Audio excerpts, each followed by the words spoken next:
Assalamualaikum warahmatullahi wabarakatuh. Pada kesempatan kali ini, kami dari kelompok 3 ingin menjelaskan mengenai distribusi normal. Anggota pada kelompok 3 yaitu ada Anissa Fitriani, yang kedua ada saya Dinabila Nurjana, yang ketiga ada Muhammad Fatan Mubina. Definisi distribusi normal. Distribusi normal sebagai salah satu jenis distribusi variabel acak kontinu. Pada distribusi normal sendiri terdapat kurva berbentuk lonceng atau grafik. Distribusi normal juga dapat berfungsi sebagai distribusi Gauss. Persamaan distribusi normal diantaranya sebagai fungsi densitas. Distribusi normal dengan fungsi probabilitas ini kemudian akan menunjukkan variabel atau penyebaran distribusi. Karakteristik distribusi normal. Teori distribusi normal dengan nilai mean, median, dan modus yang sama. Karena distribusi ini sering juga disebut sebagai unimodal. Kurva distribusi ini juga dapat berfungsi simetris dengan bentuk lonceng atau bell curve. Titik puncak kurva diantaranya adalah pada nilai rata-rata. Jumlah luas daerah di bawah kurva normal sendiri bernilai 1, yaitu diantaranya setengah di sisi kanan dan setengah di sisi kiri. Berlaku untuk seluruh distribusi probabilitas kontinu. Setengah data populasi kemudian akan memiliki nilai yang kurang dari angka rata-rata. Masing-masing ekor kurva di kedua sisi ini memanjang tak terbatas, bahkan bisa memotong sumbu horizontal. Parameter distribusi normal. Mean. Parameter ini digunakan sebagai pusat distribusi atau penyebaran nilai lainnya. Mean menentukan lokasi pusat statistik, sedangkan nilai-nilai lainnya akan menyebar mengikuti nilai rata-rata. Standar deviasi. Standar deviasi atau simpangan baku merupakan perhitungan variabilitas yang menentukan lebar sebuah kurva distribusi normal. Standar deviasi menentukan lebar dari kurva normal. Semakin kecil nilai standar deviasi, maka kurva yang berbentuk semakin runcing. Selain itu, standar deviasi juga menggambarkan jarak atau selisih umum antara mean dengan data lain yang diobservasi.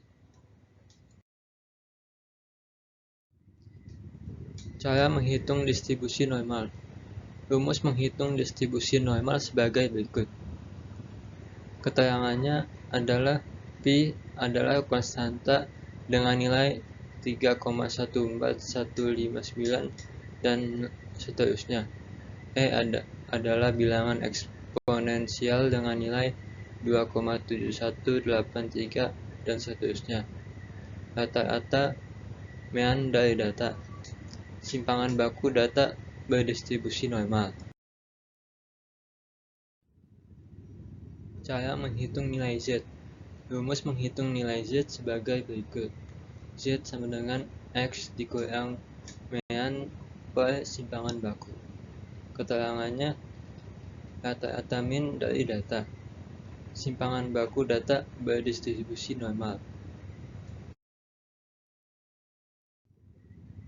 Dan ini adalah tabel Z. Tabel Z adalah tabel yang berisi persentase luasan daerah di bawah kurva distribusi normal.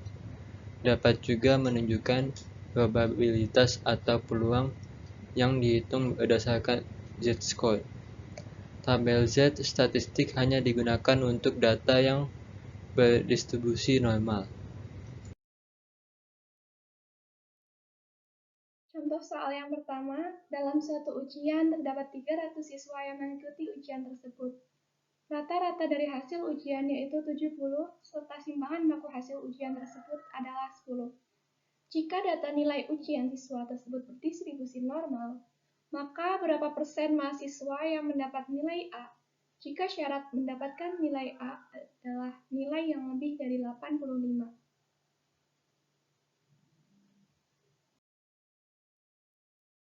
Soal yang pertama yaitu diketahui min sama dengan 70, simpangan baku sama dengan 10, dan X sama dengan 85. Yang ditanyakan adalah nilai Z di mana X lebih besar dari 85.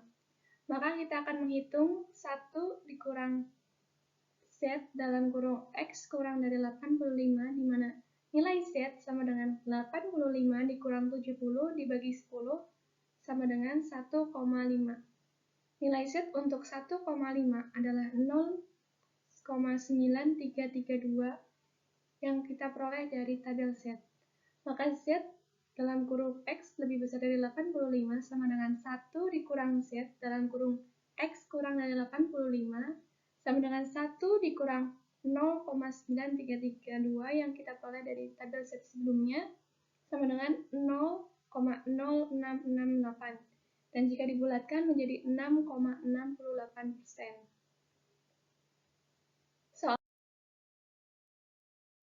Contoh soal yang kedua, diketahui suatu distribusi normal dengan min sama dengan 50 dan persimpangan baku sama dengan 10. Carilah probabilitas bahwa X mendapatkan nilai antara 45 dan 62.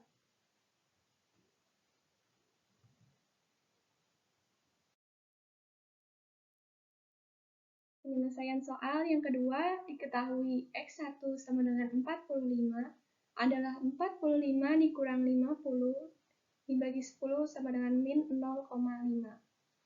Dan X2 sama dengan 62 adalah 62 dikurang 50 dibagi 10 sama dengan 1,2. Probabilitas dalam kurung 45 kurang dari X dan kurang dari 62 sama dengan probabilitas dalam kurung min 0,5 kurang dari X dan kurang dari 1,2 sama dengan P dalam kurung Z kurang dari 1,2 ditambah probabilitas Z kurang dari min 0,5 sama dengan 0,1915 ditambah 0,3849 yang kita peroleh dari tabel Z sebelumnya menghasilkan 0,5764 dan jika dibulatkan menjadi 57,64%.